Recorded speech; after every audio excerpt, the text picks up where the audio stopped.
So, you're thinking about selling your house, but you have questions.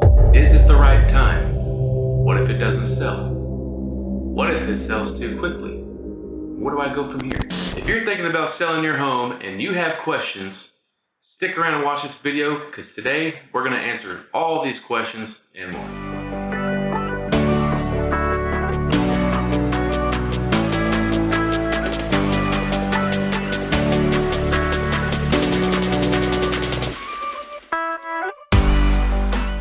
Hey guys, Brad Belser with Belser Realty Group at White Rock Realty. I'm a local real estate agent here in Dallas-Fort Worth, Texas, and I make these videos to educate buyers and sellers so they can learn how to make the best decisions possible in regards to real estate.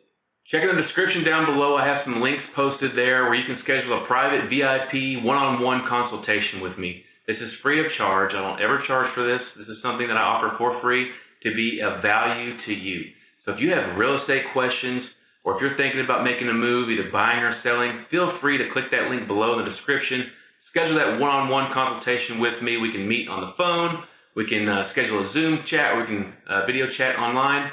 And no matter where you are in the country, I'm happy to answer any of your questions. And if you are thinking about making a move, no matter what market you're in, get with me. I will be more than happy to meet with you and establish what your needs are and be happy to connect you with an expert real estate agent in your local market. So let's just jump right into today's video.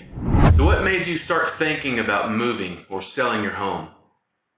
A lot of people get started about thinking about this, at least right now in the market that we are in. A lot of people start thinking about moving when they start getting these offer letters in the mail from large companies such as Opendoor, things of that nature. There's a lot of companies out there, we call them iBuyers, and they send out thousands and thousands and thousands of these offer letters in the mail every day, every week. That's what they do.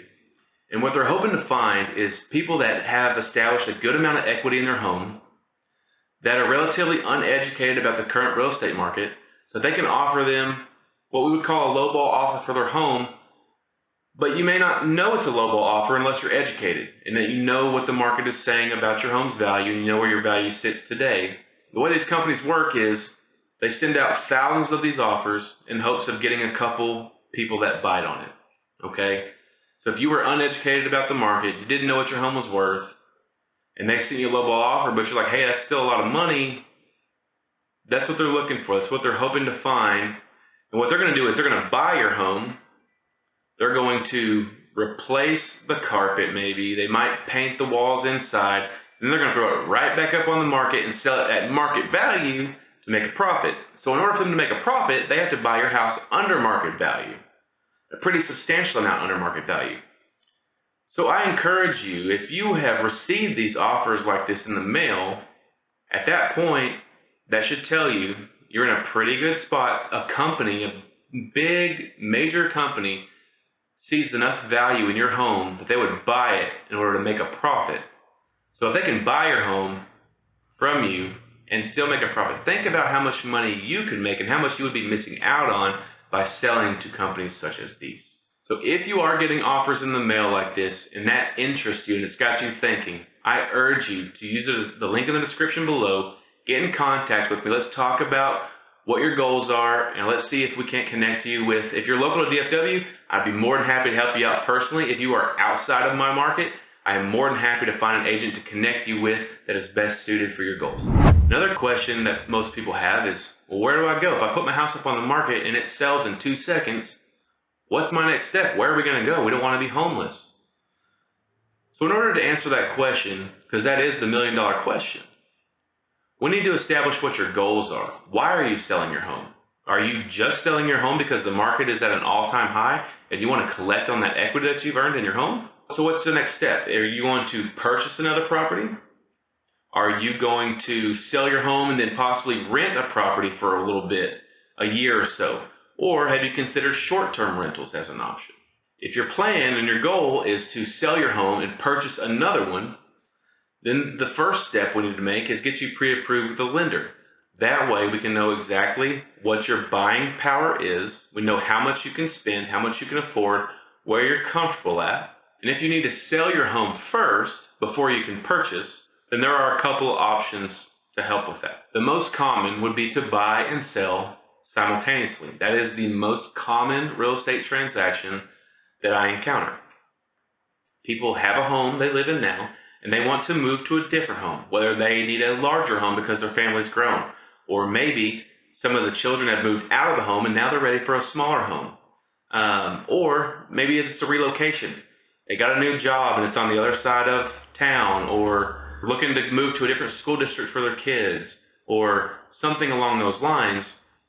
That is the most common transaction that I encounter. But just because it's the most common does not mean it's the easiest. Right now in our current market, this is probably the most difficult transaction to make. It does require a great deal of expertise in your real estate market to make this happen, because inventory is low and homes sell extraordinarily fast. That's great for you as a seller, not so much for you as a buyer. Timing is everything. And if you would like to know more about how that works and about my personal marketing strategy to make that happen, a simultaneous sale and purchase go as effortlessly as possible for you as a consumer, feel free to schedule a one-on-one consultation with me, and I'll be more than happy to share with you my plan and what I do that works in our market. Another option is short-term rentals. If you need to sell your house and you want to buy another one, and you want to give yourself a advantage as a buyer.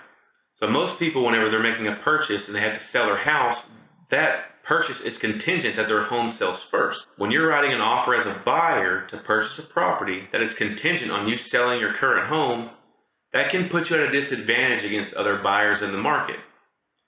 A non-contingent buyer is always going to take priority above a contingent buyer in the eyes of a seller.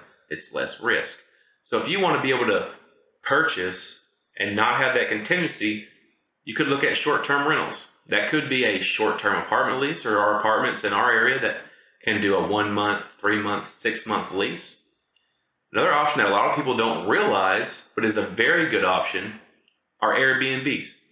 There are a lot of Airbnb properties. You can rent an entire house, and some of these properties will allow you to rent it by the month and actually give you a better rate than if you were just going for the week or the weekend on a trip. If you wanted to rent the property short term on a monthly basis, you would get a better rate. These properties are furnished, have everything you need to live there. So then you could put your current home on the market, start packing, have all your stuff packed up, put into storage. Many moving companies offer short-term storage for your stuff. Then you can live in the Airbnb while you find the next property that you're going to be purchasing. And then when you do, you can make an offer that is non-contingent, because you've already sold your home, you've already got your money, so now you have all your money for your down payment, for your closing costs, and you're not coming out of pocket anything. Doing this can make your offer appear stronger as a buyer. Something else to think about is capital gains tax. Most people have heard the term capital gains tax, but they may not have a really good understanding of what that actually is and what that means. So let's break that down. If you have owned your home for less than 2 years, then you are subject to capital gains tax. And capital gains tax is taxed on the profit you make from your sale, not the total amount that it's sold for. So let's say your home sold for $500,000. You're not going to be taxed on $500,000. You're going to be taxed on the amount of money that you receive back after paying all the fees, paying off the mortgage if there is one, and paying all those fees associated with that transaction. The money that you collect at the end of that, that is what's going to be taxed when we're talking about capital gains tax. Now, if you've owned your home for longer than 2 years, the ruling for capital gains tax is for a person that is filing single.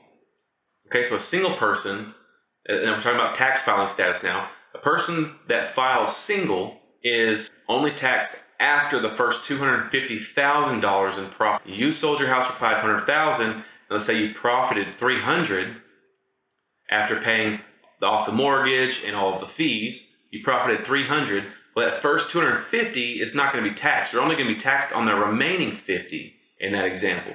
And for people that are married filing jointly, the ruling for capital gains tax is you are exempt from the first $500,000 in profit that you make on the sale of your home, as long as you've lived there for more than 2 years.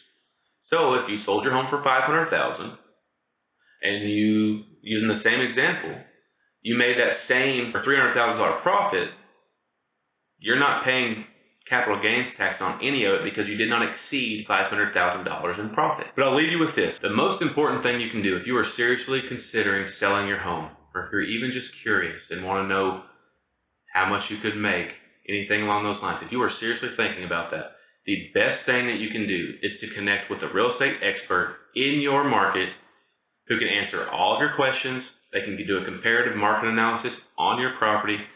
They can show you their marketing plan that they execute time and time again in exactly the same way to achieve exactly the same results time after time after time.